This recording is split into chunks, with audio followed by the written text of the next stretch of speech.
El coyote nahual. Soy teniente de una flotilla de la Fuerza Naval del Pacífico, que es una división de la Marina. Actualmente estoy ubicado en Baja California Sur, pero hace unos años estaba en Mezquitic, es una ciudad del norte de Jalisco, en el límite con el estado de Zacatecas. Una curiosidad de esta ciudad es que de las más de 300,000 hectáreas que tiene de territorio, solo 25 hectáreas son utilizadas como urbe. Estas 25 hectáreas se dividen entre las más de 400 comunidades que conforman la ciudad. Esto significa que el 99% del territorio se presta para actividades criminales. Entre los lugareños era común escuchar historias sobre criaturas de características singulares que por las noches deambulaban por las orillas del río Bolaños. La mayoría de estos rumores se originaban debido a los supuestos aullidos que mantenían estos seres. Yo siempre descarté todas esas historias, ya que uno de los animales más comunes de la ciudad es el coyote, y el sonido que emiten estos animales no es precisamente agradable al oído humano. Muchas veces los marinos llegaron a reportar ataques de coyotes que siempre se terminaban con la neutralización del animal. Estos ataques, por lo general, ocurrían en las zonas más altas, donde abundan los pinos y los cedros. Claro que no eran coyotes los únicos animales que atacaban a los marinos cuando iban tras los miembros del cartel. Pumas también llegaron a atacar a los marinos. Lo curioso era que los ataques por parte de pumas y coyotes solo ocurrían cuando se estaba dando persecución a los miembros del crimen organizado. Cuando solo se hacía guardia diurna o nocturna, no había ataques. Fue durante septiembre, en las noches lluviosas, que los marinos comenzaron a reportar el avistamiento de una extraña criatura. No podían describirla porque no podían verla, pero escuchaban sus gruñidos. Los describían semejantes a los que hacen los coyotes, pero mucho más grave y potente, un tanto gutural. Informé a las autoridades competentes, ya que el 60% del territorio es zona forestal y podría tratarse de una especie en peligro. Cuando envié mi reporte, hice hincapié en que la criatura solo podía escucharse en las noches lluviosas. Pasaron los meses. Una noche, durante un operativo, recibí una alarmante transmisión vía radio. Un marino estaba reportando el ataque de la criatura. Se podían escuchar disparos y gritos. Lo último que pudo decir antes de que se cortara la comunicación fue que la cosa esa medía más de 2 metros. Inmediatamente envié apoyo. No tardaron ni 10 minutos en llegar, pero lo único que encontraron fueron cadáveres. No faltaba nadie, no habían sido desmembrados ni mordidos. Habían muerto debido a unas heridas provocadas por, quizá, unas enormes garras. Volví a comunicarme con las autoridades competentes, pero ahora exigí que enviaran a un experto, que de lo contrario yo daría la orden que se le diera muerte a la criatura. A las autoridades superiores no les gustan los ultimátums, pero yo no iba a permitir más bajas por un maldito animal. 3 días después enviaron a alguien. Era biólogo o algo por el estilo. El tipo era agradable, no parecía tener ninguna intención de fastidiarme. Claro que sus jefes sí. Como yo había reportado a este animal como potencialmente mortal, ahora debía acompañar al biólogo hasta encontrar a la criatura. Comenzamos ese mismo día en la tarde. Llevé 3 vehículos conmigo con sus respectivos elementos. Fuimos a la zona donde había sido el ataque y comenzamos a buscar huellas. No había dejado de llover en una semana. Era lluvia leve, pero yo suponía que eso era suficiente como para borrar cualquier rastro. De pronto, el elemento Flores informó haber encontrado algo.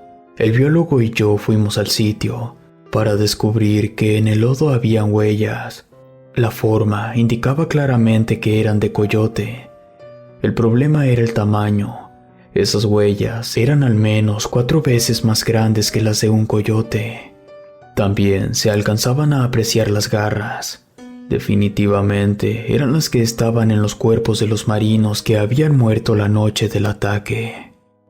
El biólogo dijo algo sobre que las huellas indicaban un patrón de caminata diagonal, además que las patas delanteras y las traseras caían en lugares diferentes, lo que confirmaba que se trataba de un canino. Él sugirió revisar la corteza de los árboles cercanos. Encontramos marcas de garras, de las mismas garras que estaban marcadas en el lodo, pero esas marcas estaban por encima de los 2 metros, lo que significaba que ese canino era capaz de trepar árboles. Recogimos muestras y el biólogo las envió para su estudio.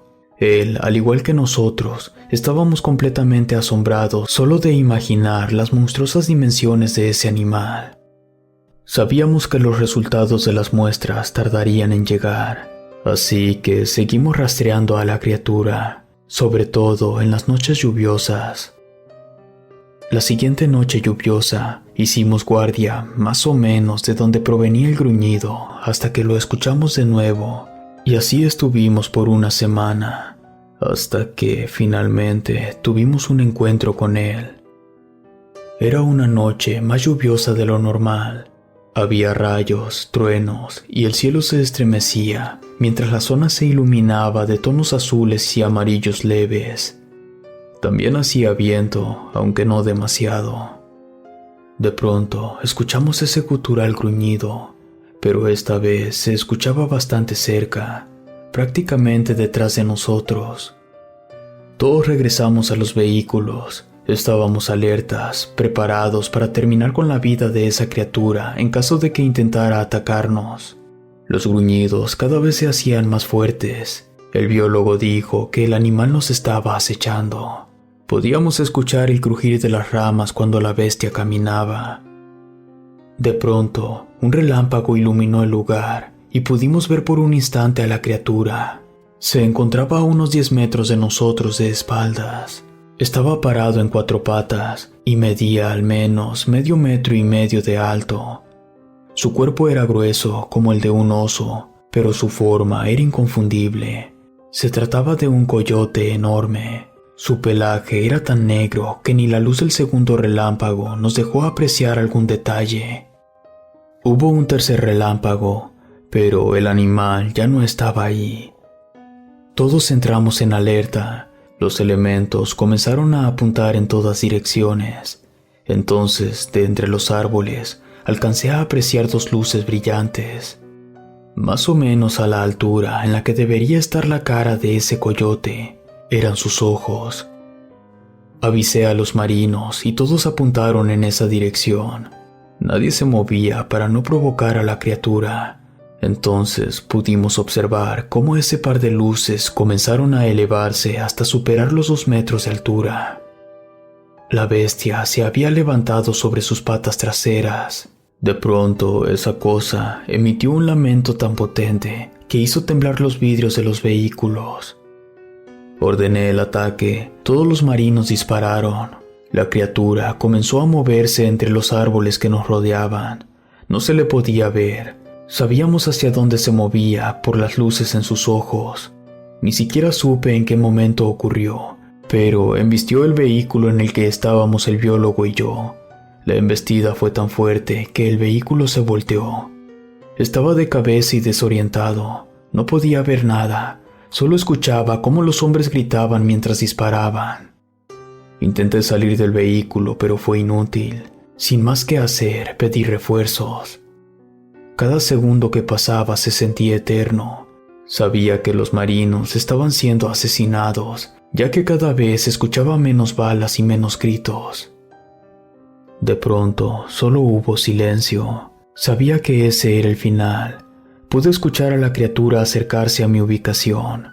Se agachó y pude ver su cara. Era el rostro de una persona animalizado, pero claramente no era la cara de un coyote. En ese momento comprendí que esa criatura era sin duda alguna un nahual. Entonces escuché muchos disparos. Este nahual se levantó y gruñó muy fuerte. Entonces más disparos de mayores calibres cayeron sobre la criatura, y este ser se alejó rápidamente. El apoyo había llegado justo a tiempo. De los elementos de los otros 2 vehículos, sí hubo sobrevivientes. Pocos, pero los hubo. El biólogo había quedado noqueado cuando el vehículo se volteó, así que no pudo ver el rostro del nahual. Por lo tanto, cuando yo le dije lo que había visto, no me creyó. A la mañana siguiente llegaron los resultados de las muestras que el biólogo había enviado. En el resultado se solicitaba enviar de nuevo las muestras y pedían que se tuviera cuidado de no contaminarlas. La cara del biólogo se puso pálida cuando leyó los resultados que decían que las muestras contenían ADN de coyote y de humano.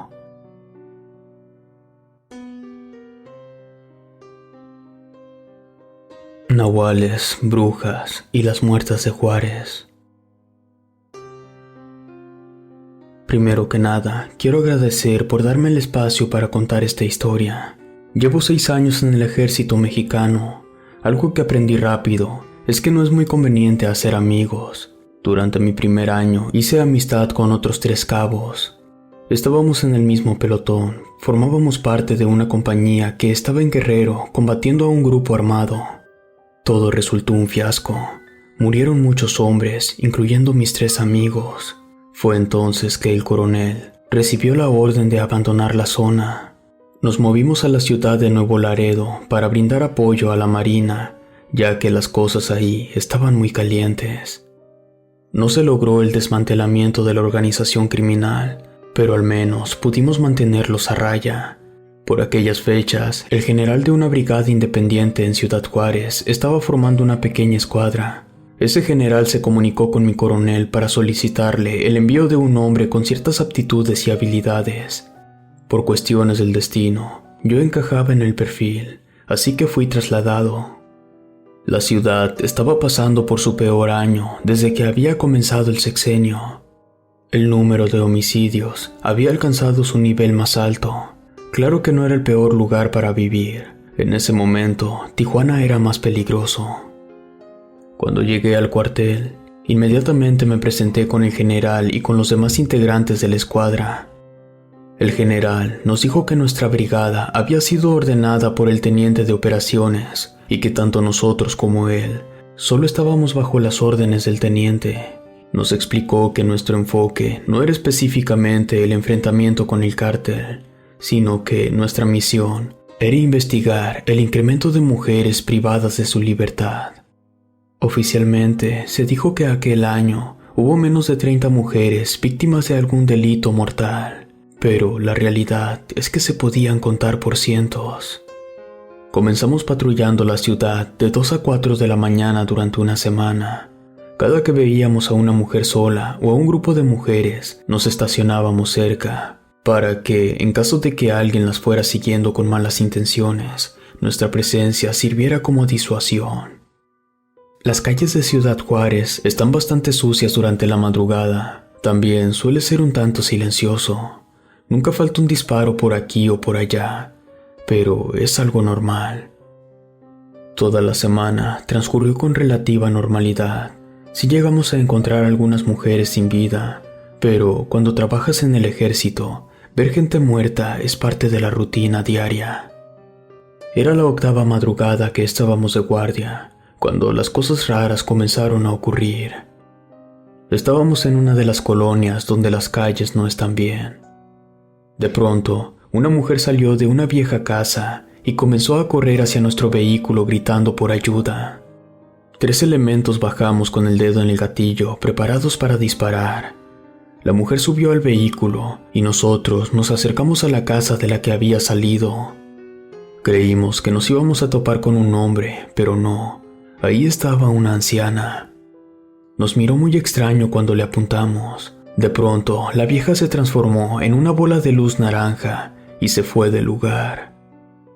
Yo quedé bastante desconcertado. Uno de mis compañeros mencionó que lo que habíamos visto era una bruja. Regresamos al vehículo. Le ofrecimos a la señora llevarla a su casa. Mientras íbamos en camino, le pedimos que nos contara qué es lo que había pasado. Ella nos dijo que iba en el transporte luego de salir del trabajo. Era la única que quedaba en el camión. Entonces el conductor se desvió de la ruta. Dijo que ella estaba tan nerviosa y asustada que no supo qué hacer. Solo se quedó sentada esperando lo peor. Nos dijo que el conductor detuvo el camión a mitad de la nada y que después se subieron 2 tipos al camión, la amarraron y se la llevaron a la casa donde habíamos encontrado a la anciana. La muchacha no podía decirnos más. La dejamos en su casa. Ya faltaban 15 para las 4, así que nos fuimos directo al cuartel. Fuimos con el general y le reportamos el encuentro tan extraño que habíamos tenido. También se le comentó aquello de que podía tratarse de una bruja. Para mi sorpresa, el general lo tomó bastante bien. Nos dijo que no sería la primera vez que alguna misión en el estado de Chihuahua terminara relacionándose de una forma u otra con brujas.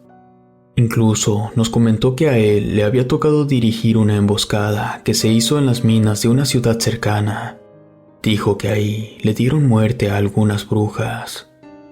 La sobriedad con la que el general nos estaba hablando me hizo convencerme de lo que nos estaba diciendo era real. Ya para terminar, nos dijo que no nos fuéramos a involucrar de más con esas cosas, que nos limitáramos a patrullar, pero que si nos volvíamos a encontrar con una bruja, debíamos eliminarla. Todos nos fuimos a dormir. Me convencí a mí mismo que aquel suceso había sido un caso aislado y que no volvería a ocurrir. La siguiente madrugada nos tocó recorrer el camino real, ya que desde marzo a octubre de aquel año se habían encontrado 23 cadáveres a lo largo de aquella carretera. Aquella madrugada era la más fría desde que habíamos empezado a patrullar hace más de una semana. El cielo estaba despejado y no había mucho viento, pero por alguna razón la noche se sentía bastante pesada. Cuando caminamos cerca de uno de los miradores, pudimos escuchar el grito de una mujer. Inmediatamente orillamos el vehículo y 3 bajamos con arma en mano. El que conducía se quedó dentro del vehículo por si había necesidad de salir rápido. Nosotros 3 fuimos al mirador, del cual creíamos que había venido el grito, y los otros 2 compañeros se quedaron escoltando el vehículo. Conforme nos acercamos al mirador, un fétido olor se hizo presente. Había mucha basura y una cantidad considerable de animales muertos, perros y gallos. La zona estaba completamente oscura. La única iluminación era la que llevábamos nosotros. Las paredes cercanas estaban tapizadas de grafitis y orificios causados por impactos de bala. Entonces, a lo lejos, pudimos ver un animal, uno bastante grande como del tamaño de un caballo, solo que no era un caballo, ya que, hasta donde yo sé, los caballos no tienen cuernos y tampoco les gusta comer carne. La criatura estaba comiendo un cuerpo humano. Dimos un tiro para llamar la atención de esta criatura. Entonces, esa cosa se giró hacia nosotros y se paró en sus patas traseras. Estaba completamente erguido, como si fuera una persona. Medía al menos 3,5 metros. Ahí nos quedó claro que no era un animal, así que abrimos fuego. La bestia emitió un sonido semejante al que hacen los burros y luego volvió a ponerse en 4 patas y salió corriendo del lugar. Uno de los compañeros que se había quedado escoltando el vehículo llegó corriendo listo para la acción, pero la criatura ya se había perdido en el horizonte. 2 compañeros se quedaron ahí cuidando el cadáver y el otro y yo regresamos al vehículo. Nos comunicamos con el general para avisarle lo que había ocurrido. Y lo único que nos dijo fue que en cuanto llegaran por el cuerpo, regresáramos al cuartel. Mientras esperábamos a que llegaran por el cuerpo, yo les conté lo que había pasado a los otros 3 compañeros que no habían visto a la criatura. Uno de ellos, el mismo que dijo que la anciana había sido una bruja, me dijo que posiblemente nos habíamos enfrentado a un nahual. Cuando llegaron por el cuerpo, nosotros rápidamente nos fuimos al cuartel. Mi escuadra siguió operando e investigando por 9 meses. Tuvimos muchos encuentros con cosas sobrenaturales. Nunca logramos neutralizar a una bruja, pero en una ocasión pudimos matar a un nahual. Por fortuna, mi escuadra nunca sufrió una baja. Abatimos a grupos armados mientras intentaban levantar a algunas chicas. Desmantelamos una pequeña organización de trata de menores. Hicimos nuestro trabajo. Salvamos la vida de algunas personas, pero por cada mujer que salvábamos, encontrábamos el cadáver de 3 más. Al final de nuestro reporte decía que de las X cantidad de muertas, el 90% habían sido por causa de grupos armados y otro tipo de organizaciones delictivas, y que el 10% habían sufrido la muerte por causa de situaciones de naturaleza dudosa.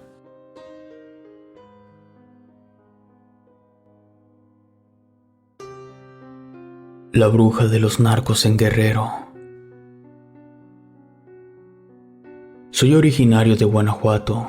Crecí escuchando leyendas sobre brujas. Por desgracia o por fortuna, nunca tuve encuentros con alguno de estos seres, pero esto cambió en la Sierra de Guerrero. Me dicen el Ala. No daré mi nombre, ya que soy un elemento activo del ejército mexicano. Desde el 2009 hasta finales del 2018, formé parte de un regimiento cuyas operaciones abarcaban 2 ciudades de Jalisco. Cuando comenzó este sexenio, ese regimiento fue disuelto y todos fuimos reubicados. Yo terminé en Guerrero trabajando en un pelotón con misiones enfocadas dentro de la sierra. El crimen organizado tiene bastante experiencia en todo el estado. Hay asesinatos todos los días, pero lo que más abundan son las desapariciones forzosas de hombres sobre todo. Las organizaciones criminales necesitan muchos elementos nuevos debido a todas las bajas que tienen por los enfrentamientos con nosotros. Así que reclutan a la fuerza a los varones de las comunidades indígenas, sobre todo a las que están más cerca de la sierra. La gran mayoría aceptan unirse a sus filas, pero no por gusto, sino porque si se niegan, terminan haciendo daño a su familia. Existe una triste realidad. Nosotros conocemos perfectamente bien las localizaciones de los líderes criminales. Nuestro capitán está al tanto, también el mayor, y estoy bastante seguro que el teniente también lo sabe. Por desgracia, nosotros solo recibimos órdenes, no podemos actuar por nuestra cuenta. Y no culpo al general por no parar la guerra que ocurre aquí todos los días. Él también se limita a seguir órdenes. La situación de las comunidades indígenas es tan crítica que existen guerrillas de niños armados, huérfanos cuyos padres fueron arrebatados por el crimen organizado. La historia que quiero contarles comenzó precisamente en una de las comunidades que son resguardadas por niños armados. Nos dirigimos a quemar una zona de siembra bastante profundo en la sierra. Teníamos que pasar por esa comunidad. Cuando llegamos, descubrimos que acababa de ocurrir un enfrentamiento entre la guerrilla de niños y alguna cédula del crimen organizado. Había varios muertos. El líder de la guerrilla nos dijo que no habían podido abatir a ningún enemigo, que las balas los atravesaban sin hacerles ningún daño, y que eso era obra de brujería. Nos sorprendió bastante lo que nos había contado, o al menos a mí me dejó pensando. Avisamos al cuartel sobre lo ocurrido y nosotros proseguimos a la sierra para llegar a la zona de siembra. Éramos 30 elementos divididos en 3 vehículos y llegamos al sembradío a mediodía. Quemamos lo que teníamos que quemar. Cuando íbamos de regreso, una camioneta nos cerró el paso y comenzó a disparar. Respondimos el fuego, pero no les hacíamos daño. Era imposible que todos estuviéramos fallando. Entonces el teniente dio la orden de embestirlos. Los 3 vehículos aceleraron, atropellando a algunos criminales y embistiendo la camioneta, tirándola por un barranco. Revisamos los cuerpos y ninguno tenía impactos de bala.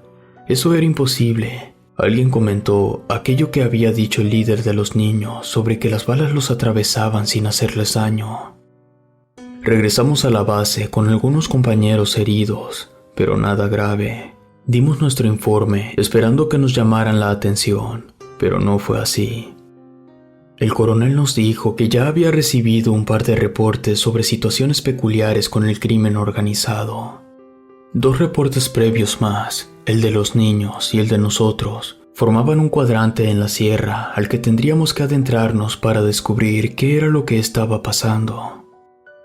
La mañana siguiente hicimos la primera incursión en el cuadrante. Encontramos una casa de seguridad. Con el primer disparo vimos que sí podíamos herirlos, así que eliminamos a todos, menos a uno para poder interrogarlo. Mientras algunos compañeros interrogaban amablemente al prisionero, otros 3 y yo fuimos a explorar el perímetro. Encontramos un altar bastante macabro. Había muchas figuras y máscaras de demonios. En el centro del altar había un pilar donde descansaba una pirámide blanca que en lugar de tener punta tenía una cabeza de una cabra negra. Había 2 cajas llenas de estrellas de 6 puntas hechas con huesos. Lo que más me perturbó fue que detrás de la pirámide había un pedestal con restos humanos. Volvimos a donde estaba el prisionero, ya que estaba más cooperativo. Le preguntamos sobre el altar, y lo que nos dijo fue que cada tercer día se reunían ahí para hacer sacrificios humanos.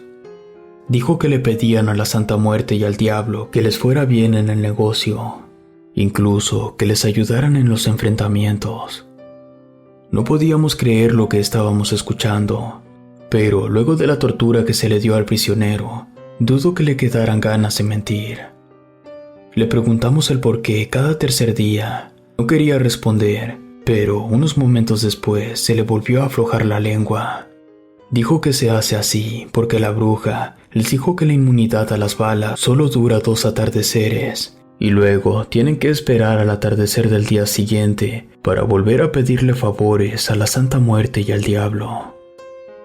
En ese momento informamos lo que habíamos descubierto y lo que el prisionero había dicho.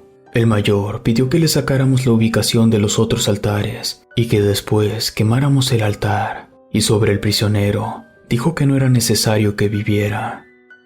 Le sacamos la ubicación de otros 5 altares con sus respectivas casas de seguridad. Todas las localizaciones estaban dentro del cuadrante que ya habíamos establecido. Al día siguiente por la mañana atacamos la segunda casa de seguridad, pero no tardamos en darnos cuenta que nuestras balas no surtían efecto, así que nos retiramos. Si lo que el prisionero nos había dicho era cierto, tendríamos que esperar a que pasara el atardecer del día siguiente para poder atacar. Así lo hicimos. Fuimos en la noche y pudimos acabar con todos y quemar el altar. Al día siguiente por la mañana, atacamos la tercera casa de seguridad. Nos esperamos al anochecer del tercer día para atacar la casa y al amanecer la quinta. En cuanto llegó el atardecer, estuvimos esperando un ataque por parte del crimen organizado. Este ataque nunca llegó. Era extraño. Nosotros al tercer día iríamos y destruiríamos todo su altar. Pero en la noche llegó al cuartel un niño pidiendo hablar con el coronel.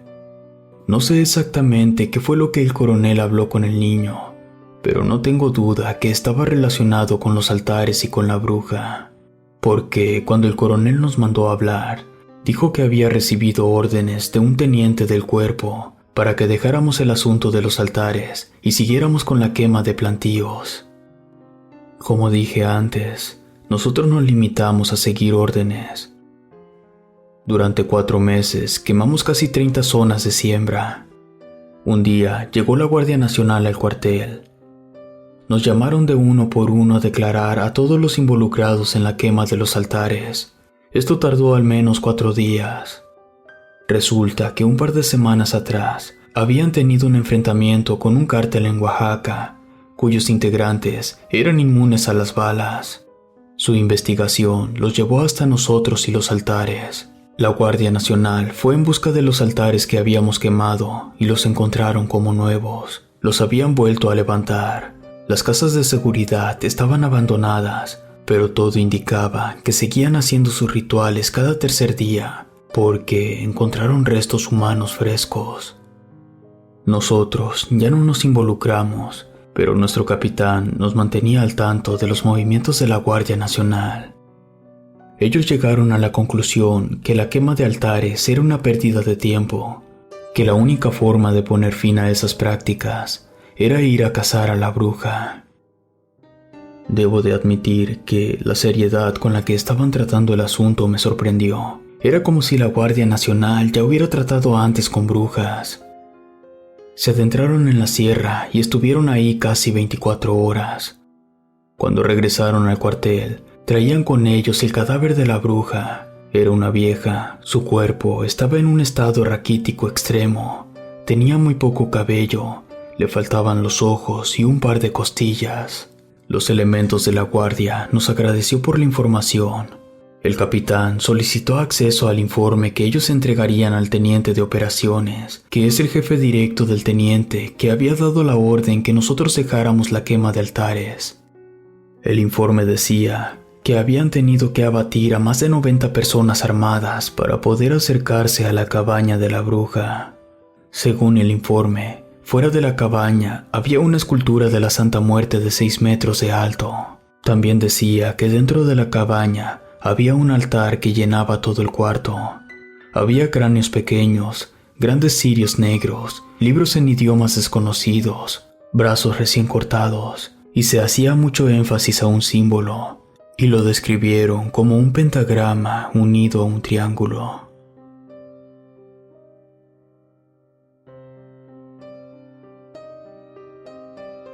Encuentros con brujas. Soy militar, me conocen como el Zafado, y tengo algunas cosas interesantes para contar. En la Sierra de Hidalgo es bastante común ver bolas de fuego que, según cuenta la gente, se trata de brujas. Pueden verse no solo en la noche, también se les puede ver a plena luz del sol. En una ocasión, una de esas bolas de fuego atacó a un compañero, literalmente lo atravesó. No le causó ninguna herida. Era más bien como si se hubiera vuelto intangible o algo así. La cuestión es que ese compañero, al que le decíamos Dandy, a los 3 días se enfermó de gravedad, le sangraban las orejas, se le hicieron llagas en la espalda y se le comenzaron a gangrenar los pies, y murió poco después. También tuvimos encuentros con cosas. No podría decirles a ciencia cierta qué rayos eran esas cosas. Eran humanoides, parecían como animales mutados. Los llegamos a ver en Morelos. Recuerdo una por su grotesca forma. Parecía una persona, estaba completamente cubierto de pelo blanco como el de un chivo, pero de su cabeza salía una cornamenta como la de los venados, y sus ojos eran rojos como la sangre. En una ocasión nos tocó ir a algunas ciudades fronterizas. El punto es que los detenidos hablaban sobre cómo habían sido secuestrados por brujas y que habían sido torturados.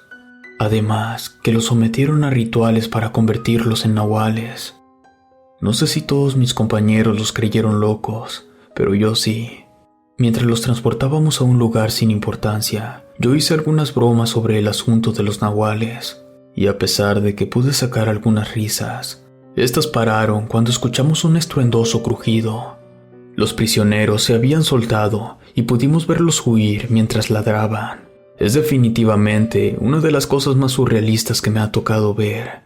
En el ejército, cuando tienes tantas experiencias con seres sobrenaturales, vas aprendiendo cosas que por lo general no son de conocimiento público. Existe una clase bastante especial de brujas, de las cuales nunca he oído historias en medios como este. Se les conoce como brujas sombra. Son abundantes en algunos pueblos, pero se dice que las brujas sombras son una especie de bruja mayor o bruja ascendida. El punto es que se supone que estas brujas han realizado tantos sacrificios a Satanás que se han convertido en espectros. Pierden su cuerpo físico, no son inmortales ni nada por el estilo, tampoco son inmunes a las balas. Se los puedo asegurar. Una noche pasamos por uno de esos pueblos. Era prácticamente de madrugada. Cortamos camino agarrando una brecha. Era muy importante llevar un paquete a su destino. Las cosas se pusieron extrañas cuando nos dimos cuenta que por más que avanzábamos, no podíamos llegar a ninguna parte. El convoy se detuvo y todos bajamos. Un compañero discretamente nos alertó para que volteáramos hacia los árboles. Resulta que entre los arbustos se estaba asomando una especie de cara. No tenía forma, describirla es complicado, pero les puedo decir que sus ojos eran unas esferas blancas que destellaban en un tenue color celeste. No nos estaban mirando a nosotros, estaban mirando directo al vehículo donde llevábamos al paquete. Nuestro general nos había dicho que si alguien o algo intentaba tomar el paquete, debíamos evitarlo a toda costa, sin importar los daños colaterales. No lo pensamos 2 veces y abrimos fuego. Esa cosa se movía rápido entre los árboles. Aún así, logramos neutralizarla. Cuando nos acercamos, notamos que no tenía brazos ni piernas. Era más bien una masa negra con lo que se supone que era su cara. Esa cara estaba infestada de arrugas y la expresión que tenía estaba muy lejos de ser humana. Un compañero, el H, tuvo la terrible idea de tocarla. Aparentemente no ocurrió nada, así que volvimos a los vehículos y finalmente pudimos salir de la brecha. Momentos después, el H comenzó a quejarse de un agudo dolor en el pecho. Dijo que sentía como si algo se moviera dentro de él. Le dijimos que era por el susto y le pedimos que se tranquilizara. Finalmente llegamos a entregar el paquete. Era un lugar con bastante iluminación. Una persona lo recibió y nos preguntó qué le pasaba a nuestro compañero. No nos habíamos dado cuenta que tenía las manos y el cuello completamente amarillos. Él tampoco se había dado cuenta. El señor nos preguntó si habíamos tenido algún percance. Le contamos sin especificarle. Nos pidió que rasgáramos el uniforme de nuestro compañero para ver su pecho. Fue Lino quien lo hizo. Ahí nos dimos cuenta que el H tenía marcas de mordidas. Esas heridas estaban muy avanzadas. El H no sobrevivió aquella noche. En otra ocasión, hace como 3 años, tuvimos que intervenir en un linchamiento en una comunidad del centro del país. Eran docenas de personas las que estaban planeando y apedrando a una mujer muy mayor, la cual quizá tenía entre 90 y 100 años. La turbia enfurecida gritaba que era una bruja. La acusaban de secuestrar y matar a los bebés de la localidad. La vieja no negaba las acusaciones. Eso me estremeció. Algunos compañeros fueron golpeados al querer evitar que ellos mataran a la anciana. Entonces, ya enojado, le dije a la vieja que si no me llevaba a donde estaban los bebés, la dejaríamos ahí para que la gente se encargara de ella. La vieja, que ya estaba bastante golpeada, aceptó llevarme. Mis compañeros apoyaron con el control de la gente. Subí a la supuesta bruja al vehículo y junto con unos compañeros nos dirigimos a donde la mujer nos indicaba. Llegamos a una pequeña choza que estaba cruzando el arroyo. Se veía abandonada. Parecía que incluso un pequeño viento podría tirarla con facilidad. Tenía algunos cuervos en el techo. Lo único que rompía el imperturbable silencio era el aleteo de esas aves. Yo iba al frente y la mujer iba detrás, escoltada por mis 2 compañeros. Abrí la puerta y la madera crujió, generando un eco muy fuerte e incómodo. Apestaba demasiado ahí dentro. Olía literalmente a muerte. Temíamos que se tratara de los bebés. Dentro de la casa había arañas, ratones y cucarachas por todos lados. Era bastante asqueroso ese lugar. En la mesa había huesos con algunos trozos de carne, incluso repisas llenas de hierbas e insectos. No quise acercarme a la estufa. Estaba seguro que iba a encontrar algo que no quería ver. Entonces comencé a escuchar ese inconfundible sonido del aleteo de moscas. Venían de un cuarto cerrado. Me giré hacia la mujer sin decirle nada. Ella tenía una mirada cansada pero profunda. Las heridas en su cara ya no sangraban a pesar de estar abiertas. Entonces sus labios se curvaron. Estaba sonriente. Era una sonrisa llena de satisfacción. Abrí la puerta forzándola. En ese momento salió una horda de moscas que se abalanzó sobre nosotros. Eran demasiadas. Corrimos para salir de la choza mientras que las moscas nos seguían. Ya estando fuera, los insectos se dispersaron.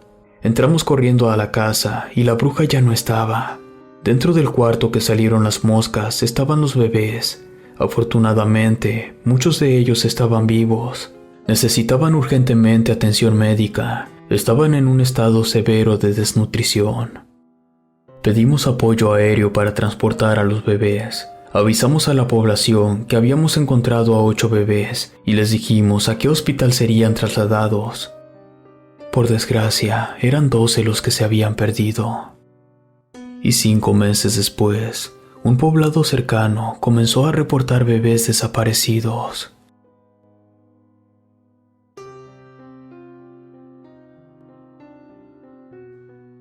Los nahuales de Oaxaca. Pertenezco a una brigada especial que tiene su base de operaciones en una zona de difícil acceso en Oaxaca. Nuestro enfoque es el asedio de una cueva profunda ubicada en la cordillera de la sierra. Lo curioso es que nunca nos dijeron exactamente por qué el asedio a esa cueva. Siempre sentí una gran fascinación por todas las antiguas creencias de los pueblos que se asentaban en el que hoy es el territorio mexicano. Las creencias que más me llaman la atención son aquellas que tienen que ver con seres de naturaleza mística, ya sean entes de luz o de oscuridad. Lo cierto es que ninguno de los que formamos esta brigada estamos aquí por órdenes. Todos nos ofrecimos para venir, ya que aparte del asedio, tendríamos la función de repartir víveres a las personas cada mes. Los que estamos aquí es porque nos gusta ayudar. La gente de las localidades cercanas nos recibieron bastante bien. Son muy agradecidos cuando alguien viene a brindar algún apoyo o servicio sin querer sacarles dinero. La gente aquí es muy pobre, así que cualquier cosa que se les ofrezca lo agradecen con una sonrisa y un abrazo. Los pobladores siempre nos invitan a su mesa. El platillo más común aquí es el mole, ya sea negro o amarillo, pero la comida que más me gusta es el caldo de piedra. Cada mañana, un grupo de señoras nos trae 2 tamales a cada quien con un poco de salsa de hormiga y una bebida de maíz con cacao. Lo preparan con tanta dedicación que literalmente puedes sentir cómo la comida te abraza. En fin, la sierra aquí es bastante boscosa. Hay muchos árboles bastante altos con troncos delgados. Es común encontrar sembradíos de frijol, maíz y calabaza. Una cosa que me parece curiosa es que en ocasiones me ha tocado presenciar cómo algunas personas caminan por la sierra tocando unos instrumentos raros. También me ha tocado ver cómo danzan alrededor de huesos. Claro que no hay que olvidar que también se siembra droga. Por eso estamos aquí. De hecho, un porcentaje importante de los jóvenes de las comunidades que nos toca patrullar sufren de fuertes adicciones. Tratamos de ayudarlos, pero la verdad es que no podemos hacer mucho. Un día, el grupo de señoras que nos traen de desayunar llegó algo tarde. De hecho, casi no nos alcanzan. Las mujeres traían ojeras, se notaban bastante cansadas, como si hubieran corrido bastante. La expresión de su cara era bastante demacrada. Les preguntamos qué les ocurría. Nos dijeron que todas ellas habían tenido pesadillas, que habían soñado que se convertían en animales, en bestias. Una dijo soñar que se convertía en un reptil, otra en un ave, y 2 más dijeron que en sus sueños se convertían en un felino. No le dimos mucha importancia, pues, a fin de cuentas, eran sueños. Les agradecimos los tamales y comenzamos nuestras labores a lo largo de la sierra. Cuando llegamos a una localidad, nos percatamos que habían muchas personas con ojeras. Caminaban desganados. Decidimos parar. La curiosidad nos hizo preguntarles sobre el motivo de su estado anímico. Me quedé sorprendido cuando el motivo eran sus pesadillas, donde se convertían en animales y caminaban en 2 patas. Algo muy extraño estaba pasando. Con el paso de los días, la situación fue empeorando, al punto que una mañana el grupo de señoras no llegó, así que fuimos a buscarlas a sus casas. Encontramos a la primera. Estaba parada en la orilla de un barranco. Yo me acerqué para alejarla de ahí, pero la mujer tenía los ojos completamente rojos. Dijo que tenía tanto miedo de convertirse en aquella criatura, que se limitaba a dormir menos de 10 minutos cada 6 horas. Todo se estaba complicando mucho en aquella zona alejada de Oaxaca. Una noche salimos a realizar una caminata y vimos algo tan impresionante que, al menos yo, no pude asimilarlo. Todas las personas de una de las localidades, todos y cada uno, incluyendo los ancianos y jóvenes, estaban caminando en círculos. No reaccionaban ante ningún estímulo. Tenían los ojos abiertos y no parpadeaban. Estaban teniendo un episodio muy fuerte de sonambulismo. Al día siguiente, hablamos con los ancianos de las localidades. Les dijimos que bajaríamos a la ciudad para traer a un doctor que pudiera ayudarles. No fuimos todos. Un par se quedaron para el asedio. Mientras nos trasladábamos en los vehículos, tenía un presentimiento de que algo malo iba a pasar. Nunca fui muy creyente de lo paranormal, pero tampoco me siento tan inteligente como para cerrarme a la posibilidad. Como dice mi madre, las brujas no existen, pero de que vuelan, vuelan. Primero fuimos a hablar con el doctor del cuartel. Nos dijo que definitivamente eso no era normal. Dijo que tuvo que haber ocurrido algún evento bastante grande que sirvió de detonador para que estas personas comenzaran a sufrir tales pesadillas. Nos sugirió solicitar el apoyo de algún psiquiatra. Estuvimos todo un día buscando un psiquiatra que subiera a revisar la situación, pero todos se negaban en cuanto les decíamos la ubicación. Nadie quería acercarse a la cueva. El último que visitamos nos recomendó visitar a un brujo, incluso nos dijo dónde localizarlo. Nos decidimos a ir, total, no teníamos nada que perder. Llegar al sitio es complicado. Ningún vehículo tiene la capacidad para ingresar a tan remoto lugar, así que tuvimos que llegar caminando. Encontramos al brujo y le explicamos lo que estaba sucediendo y dónde. Nos dijo que esa situación se daba cada cierto tiempo, que era un ciclo que llevaba existiendo miles de años. Explicó que cuando los primeros pobladores llegaron a esa zona, se encontraron con lo que ellos creyeron era un dios. Era un ser oscuro que comenzó a solicitarle sacrificios humanos. Este ser, un día simplemente se metió en la cueva, y la gente de la zona quedó maldita. Sufrían el proceso de transformación en nahual. Estaban destinados a ir perdiendo la cordura, mientras dejaban de ser humanos para convertirse en estos seres.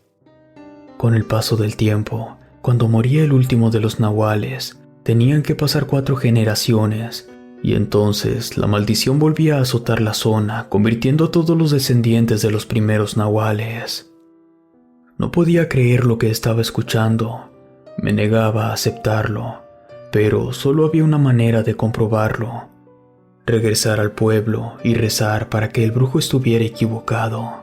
Por si las dudas, le pregunté al brujo si había alguna forma de ayudarlos. Dijo que no. Agradecimos al brujo por la información y nos retiramos. Ya íbamos de regreso a la zona, pero los 2 compañeros que se habían quedado se comunicaron con nosotros para informarnos que habían fuertes lluvias y que podía ser peligroso el camino, que mejor fuéramos en la mañana. Fuimos al cuartel a pasar la noche. Durante la cena, se escucharon comentarios sobre que la noche anterior se vieron muchos animales extraños merodeando el pueblo. Pensé que era una casualidad, pero en el fondo, yo temía que se tratara de las personas que, en contra de su voluntad, se transformaban en nahuales. Al amanecer había un caos. Todos los animales del pueblo y los alrededores habían sido asesinados. A donde sea que uno volteara, podía ver cadáveres. Incluso había venados sin vida. Nosotros sabíamos qué era lo que había ocurrido, así que rápidamente subimos a los vehículos y volvimos a la sierra. Cuando regresamos, el escenario era desolador. Todos estaban asustados, no tenían idea de lo que había pasado. Inmediatamente nos reunimos con nuestros compañeros para preguntarles si ellos habían visto algo. Lo único que dijeron es que al caer la medianoche, extrañas criaturas estaban deambulando por el lugar. Fuimos con los ancianos y les contamos lo que nos había dicho el brujo. Dijeron que no podían hacer nada y que debían de pagar por los pecados que habían cometido sus antepasados. Dijeron que no podían hacer nada. Hasta el día de hoy seguimos intentando controlar la situación, pero es imposible. Todos los días antes de oscurecer, pasamos la noche en el cuartel y por las madrugadas regresamos al pueblo intentando ayudar con este problema.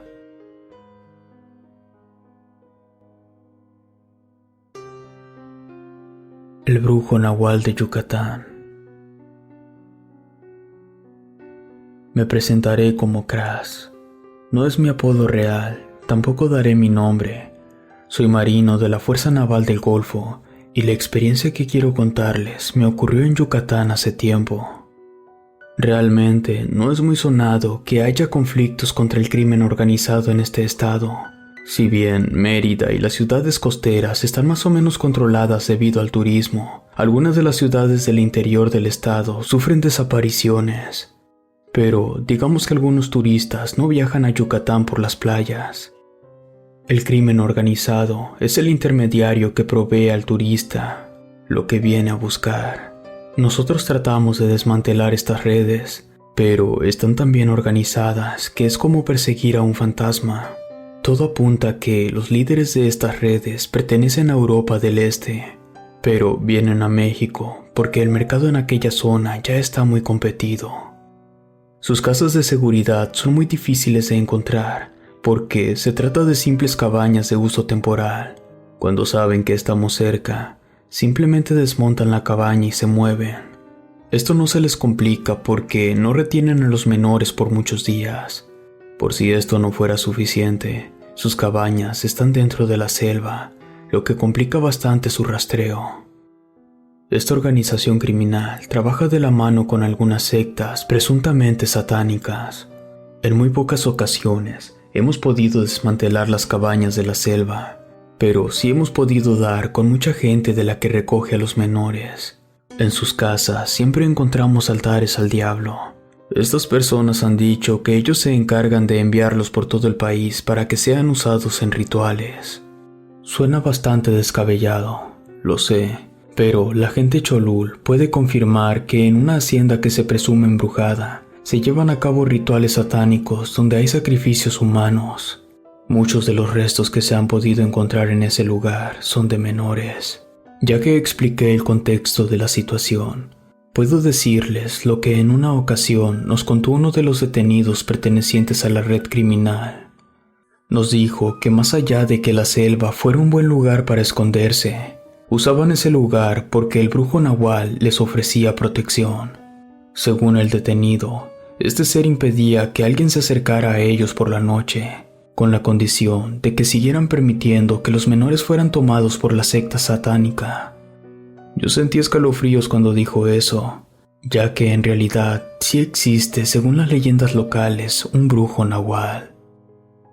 Me hizo algo de sentido cuando mencionó lo de que nadie podría acercarse durante la noche, ya que las veces que habíamos intentado incursionar en la selva de noche, por una razón siempre terminábamos dando la vuelta. La mayoría de estas veces era porque los vehículos fallaban. Yo sentí inquietud y muchos de mis otros compañeros también. No dudamos en expresar tal inquietud a nuestro superior. Todos aquí conocemos las leyendas y procuramos tomarlas con respeto. No queremos llevarnos alguna sorpresa, pero el coronel se molestó.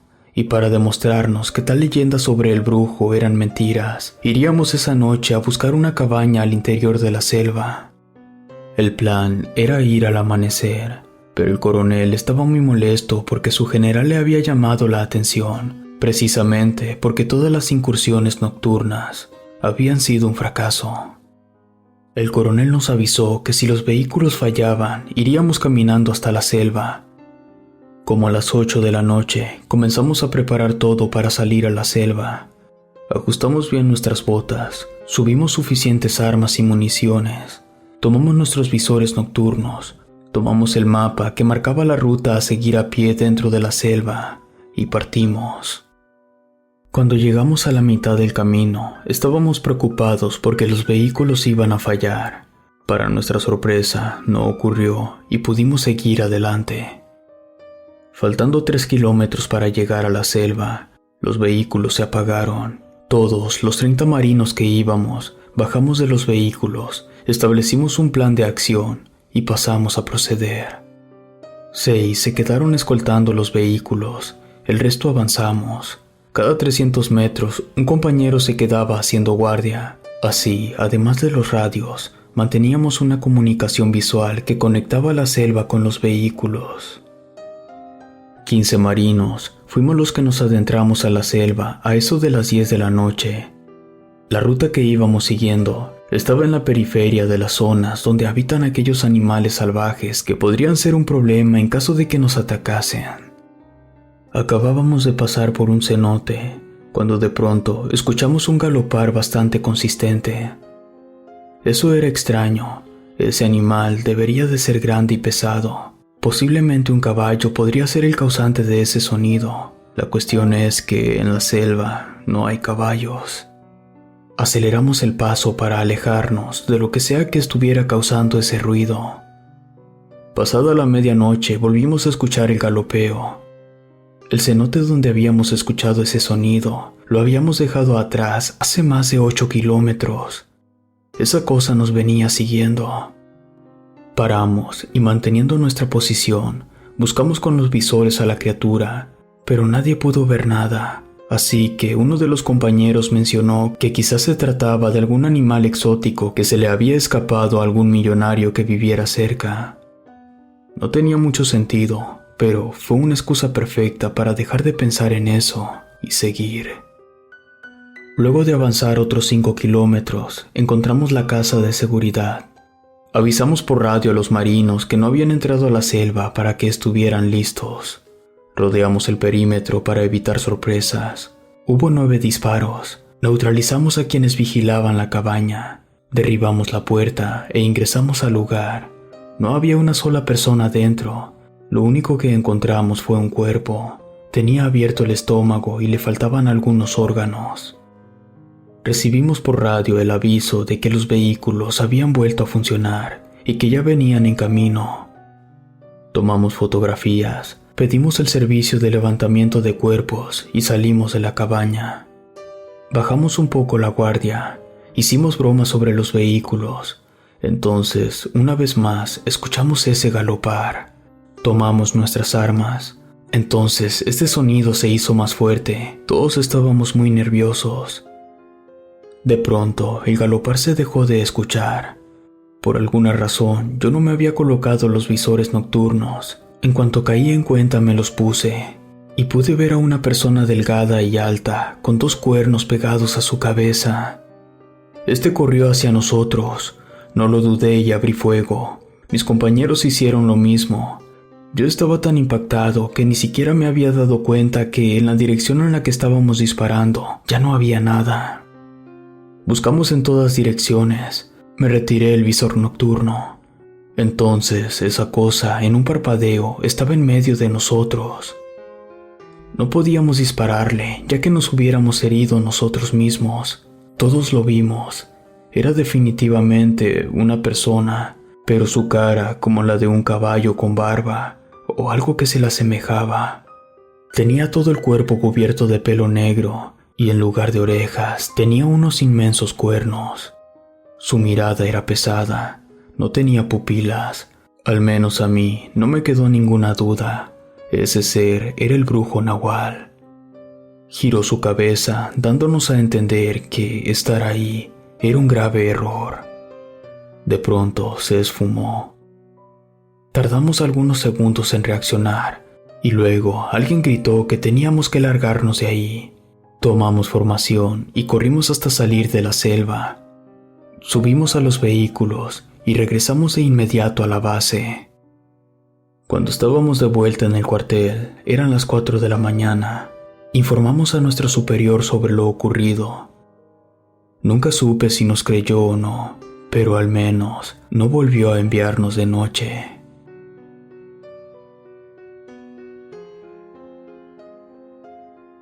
El Nahual Blanco. La vida dentro del ejército es complicada. Me enlisté hace casi 20 años. La única razón por la cual sigo en esto es porque soy bueno. Mi último ascenso lo recibí hace 3 años. Esto es lo único que sé hacer. No puedo hacer nada más. El evento que me llevó a querer entrar al ejército fue la caída de las Torres Gemelas. Quedé horrorizado solo de pensar en la posibilidad de que algo así ocurriera en México. El problema fue que con el paso de los años comencé a tener que formar parte de cosas de las que no me siento orgulloso.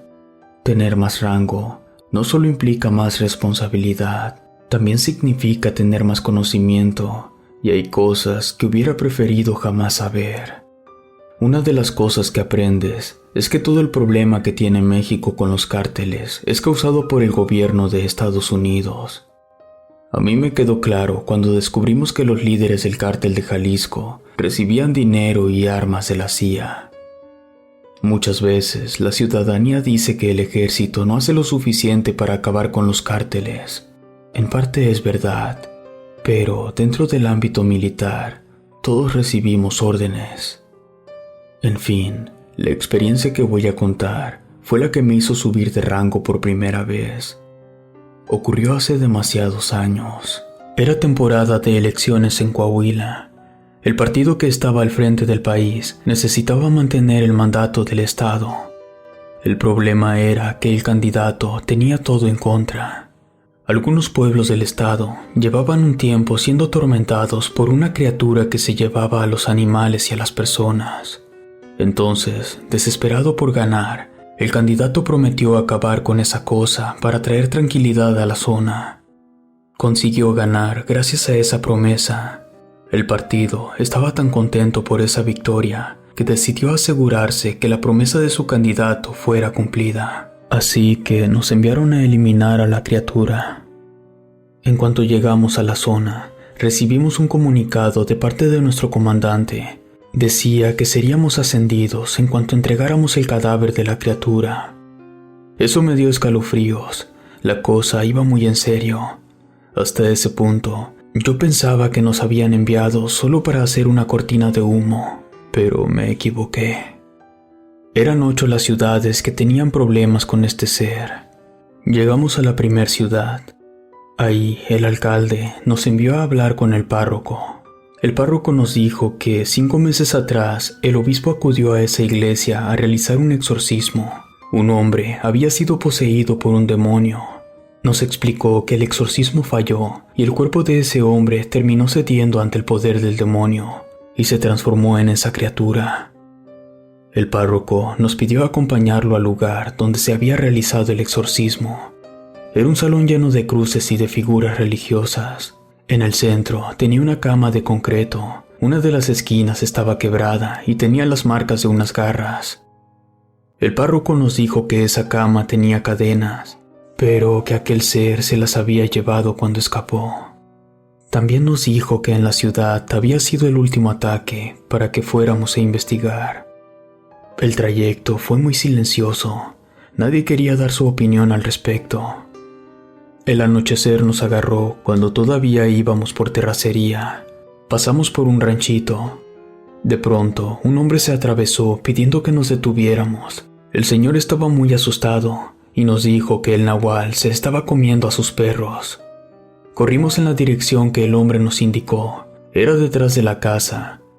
Cuando llegamos, pudimos ver a una criatura erguida sobre sus 2 patas. Estaba de espaldas. Era completamente blanca, alta y delgada. Su piel parecía la corteza de un árbol. Yo quise disparar, pero estaba completamente paralizado. Cuando la criatura se dio cuenta que estábamos ahí, dejó caer un perro y salió corriendo. Entonces llegó el señor del rancho y agarró a su perro, que ya estaba muerto. Le preguntamos al hombre qué había en la dirección en la que el nahual se había ido corriendo, y nos dijo que como a 8 kilómetros estaban unas instalaciones abandonadas donde antes se imprimía el periódico. Regresamos a los vehículos y continuamos nuestro camino a la ciudad. Llegamos antes de las 10 de la noche y ya no encontramos a nadie en la calle. Todos estaban dentro de sus casas debido a que tenían mucho miedo de encontrarse con el nahual. Nos dirigimos con algunas personas que habían montado una pequeña guardia. No era para enfrentar al nahual, por supuesto. Solo era vigilar y avisar a todos cuando estuviera cerca. Les dijimos que habíamos sido enviados por el gobernador para ponerle fin a su problema y que nos diera toda la información que pudiera sernos útil. Nos dieron un rango de horas en el que habían podido ver al nahual y nos indicaron la dirección hacia la cual siempre se iba luego de aparecerse.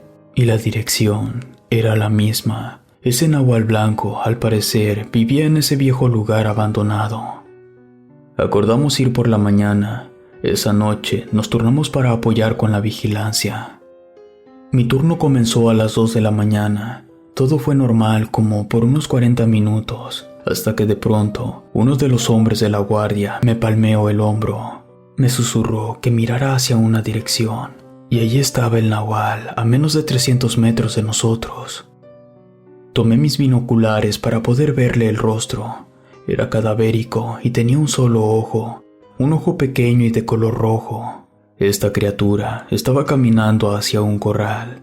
Los perros comenzaron a ladrar y llorar. No podíamos hacer nada. Abrir fuego contra esa cosa significaba poner en riesgo a todas las personas, así que lo observamos cómo se acercaba a un caballo y le abría el cuello para beber su sangre. Una vez quedó satisfecho, el nahual blanco se posó en 4 patas y corrió en dirección a las instalaciones que le servían de guarida. No pude dormir el resto de la noche. Durante el desayuno, nadie sacó el asunto del nahual. Era algo tan extraño que discutir al respecto parecía descabellado. Como a las 9 de la mañana subimos a los vehículos y partimos en dirección a la casa del nahual. Íbamos despacio y realmente no teníamos ganas de llegar. Se quedaron 2 elementos en los vehículos con armamento pesado por si la cosa esa salía. Todos los demás rodeamos el lugar en busca de otra manera de ingresar que no fuera por la puerta principal. Pero lo único que encontramos fue un gran boquete que estaba en el segundo piso, como a unos 8 metros del suelo. Así que tuvimos que entrar por la puerta principal. Abrimos la puerta despacio. No queríamos hacer ningún ruido. El salón principal estaba despejado. Había 2 escaleras. Una llevaba a la segunda planta, donde estaba el boquete, y la otra llevaba a la bodega que estaba por debajo. No parecía una buena idea, pero dividirnos en grupos es parte del entrenamiento. Yo me fui al frente del grupo que fue a la segunda planta. Habían 2 pequeñas oficinas con algunos periódicos tirados. También estaba el baño y el comedor, todo despejado. Entonces escuchamos gritos y disparos. Inmediatamente corrimos hacia la bodega. El otro equipo tenían acorralado al nahual. Estaba escondido detrás de unas máquinas. El fuego constante no le dejaba moverse, y esa cosa hacía el sonido como de un perro. Unos disparaban y cuando tenían que cargar, otros abrían fuego. Sabíamos que si cesábamos solo un segundo, esa cosa nos iba a atacar. Logramos herirle las patas. Entonces esa cosa salió y corrió a toda velocidad hacia nosotros. Embistió a uno de mis compañeros y lo arrastró por las escaleras. Todos corrimos detrás del nahual. Esa cosa estaba en la segunda planta. Otros 3 compañeros siguieron disparando y lograron herirlo. El nahual quiso correr, pero la herida lo hizo caer del segundo piso. Ahora estaba cerca de la entrada. Quise dispararle, pero mi arma se había atascado. Ahí fue cuando este ser salió del edificio. Entonces, mis compañeros de afuera lo abatieron. Lamentablemente, el compañero que había sido arrastrado por la escalera había muerto por un golpe en la cabeza. Cargamos el cuerpo de nuestro compañero en un vehículo y el del nahual en otro. Nunca supe dónde terminó el cuerpo del nahual blanco. En cuanto a nosotros, los sobrevivientes, todos fuimos ascendidos.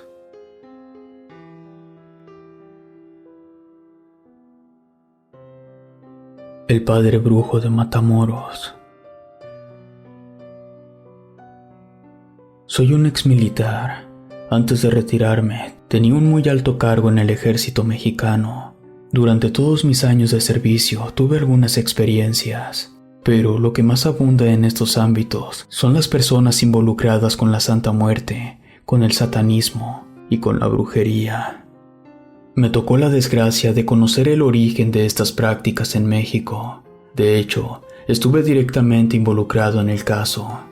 Esto ocurrió entre 1987 y 1990.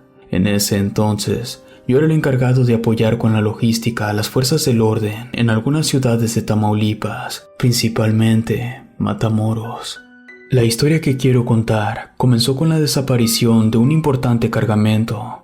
Claro que no era la primera vez que desaparecía mercancía, pero también aparecieron 7 cuerpos desfigurados. Un crimen de esa naturaleza se salía de cualquier estadística. Matamoros en ese momento era la tercera frontera más importante, solo superada por Nuevo Laredo y Ciudad Juárez. Así que no queríamos que el pánico se apoderara debido a un crimen tan horroroso. El turismo podría reducirse de forma drástica debido al temor. Pedí el apoyo de la Policía Federal para investigar la relación de los criminales muertos con la mercancía robada. Las investigaciones no llegaban a ninguna parte. No podíamos averiguar quién había cometido esos asesinatos, ni tampoco encontrábamos la pieza. Por si la situación no fuera suficientemente estresante, un día nos avisaron que un muchacho estadounidense había desaparecido. No quería que el gobierno americano interviniera en nuestra jurisdicción, así que ordené que los retenes de la carretera se realizaran con más frecuencia y fueran más intensivos. Adicional, ordené una búsqueda exhaustiva en hospitales, prisiones y morgues. Incluso buscamos de nuestro lado del río Bravo. No encontramos nada. Así que la patrulla fronteriza y el FBI decidieron intervenir. En uno de los retenes, una camioneta no quiso detenerse, así que comenzó una persecución. Los soldados le dieron alcance y lo detuvieron. En su vehículo traía drogas y un arma. El detenido dijo dirigirse al rancho Santa Elena. Un policía que estaba trabajando conmigo tuvo la idea de acercarse al cuidador de la entrada de aquel rancho para mostrarle la foto del joven desaparecido, y resulta que el hombre dijo que efectivamente lo había visto, pero no solo eso, sino que él mismo le había dado de almorzar hace algunos días. En cuanto me informaron de esto, ordené la detención del hombre. La Policía Federal fue por él y de paso cargaron con otros 2 que estaban ahí. Y todo esto sin entrar al rancho, claro. Esa detención fue clave para unir la desaparición del joven gringo con los cuerpos que se habían encontrado cerca del río. Dijeron que el padre brujo había ordenado el asesinato de los criminales que habían sido encontrados en la orilla del río. También dijeron que ese brujo fue quien ordenó el secuestro y sacrificio del joven estadounidense. Informé que yo iría personalmente a continuar con el interrogatorio al día siguiente. A primera hora ya estaba con los detenidos. Primero pregunté sobre el motivo que tenía ese supuesto brujo para asesinar de una forma tan brutal a aquellos 7 criminales. Los detenidos me dijeron que el padre había utilizado sus poderes para ayudar a esos traficantes con su negocio, y ellos no quisieron pagarle, así que los eliminó para ofrecerlos a los espíritus de la muerte y a los demonios del infierno. Luego les pregunté qué tenía que ver el joven con todo esto. Ellos dijeron que el padre había sacrificado a un vagabundo, pero que el ritual salió mal, ya que el vagabundo tenía tan dañadas las cuerdas vocales que no pudo gritar de dolor. Y según ellos, los espíritus y demonios exigen gritos de sufrimiento. Así que era necesario realizar otro sacrificio. Después hicieron mención de una mujer, a la cual llamaron la madrina bruja. Ella también había participado. Entonces pregunté sobre los poderes del brujo y la bruja. Obviamente, primero ordené que eso no quedara en la redacción del interrogatorio. Dijeron que el padre brujo venía de Cuba, que había traído consigo el poder y conocimiento de los rituales de Palo Mayombe. Aseguraban que él podía predecir el futuro y provocar buena suerte a sus aliados y la desgracia a sus enemigos. También dijeron que podía hablar con los muertos. Sobre la madrina bruja, dijeron que ella tenía la capacidad de almacenar el exceso de poder que a veces sobrecargaba al brujo cuando bebía demasiada sangre. La describían como una mujer joven, rubia e irresistible. Rápidamente ordené una incursión en aquel rancho. Yo iba al frente, no quería perderme ningún detalle. Encontramos algunos cuerpos. Se pudo confirmar que el desaparecido había estado en el lugar. Todos los cuerpos que encontramos tenían las mismas señales de tortura que aquellos que habían aparecido en el río. La única diferencia era que a los cuerpos que estaban en el rancho les faltaban órganos. También encontramos el cargamento de droga que se había perdido meses antes. En todo el lugar había un penetrante olor nauseabundo. Por extraño que suene, el olor no venía de los cuerpos, venía de un caldero. Estaba infestado de moscas y gusanos. En su interior pudimos encontrar la cara del joven. También había otras cosas. Jamás en toda mi vida había visto una cosa tan grotesca. Definitivamente, los brujos no era para tomarlos a la ligera. También encontramos altares adornados con cabezas de gallinas y chivos, que estoy seguro también habían sido sacrificados en rituales. Por todos lados había cigarros, velas y botellas de agua ardiente. Las paredes estaban salpicadas de sangre. No encontramos ningún arma de fuego, pero sí había machetes, tijeras y un par de motosierras. En una de las habitaciones encontré una carta. Era del supuesto brujo. La carta decía que él sabía que nosotros iríamos y que él junto con la bruja se habían marchado a otro sitio. También decía que si revisaba todas las cajas en esa habitación, iba a encontrar mucha evidencia de todas las personas que le habían pedido algún favor o trabajo. La carta finalizaba advirtiendo que si decidíamos perseguirlos, toda esa evidencia saldría a la luz. Revisé las cajas y, en efecto, descubrí que ese brujo había recibido pagos de mucha gente poderosa en el país. Rápidamente informé a mi superior sobre los supuestos involucrados. Me pidió que quemara la evidencia, así que di la orden para que se le prendiera fuego, debido a todo lo que sabía. Meses después, me enteré que el padre brujo se había suicidado.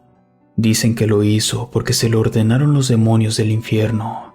Y en cuanto a la madrina bruja, lograron detenerla. Pues se dice que perdió su poder luego del suicidio del brujo. Y ella aún sigue en la cárcel.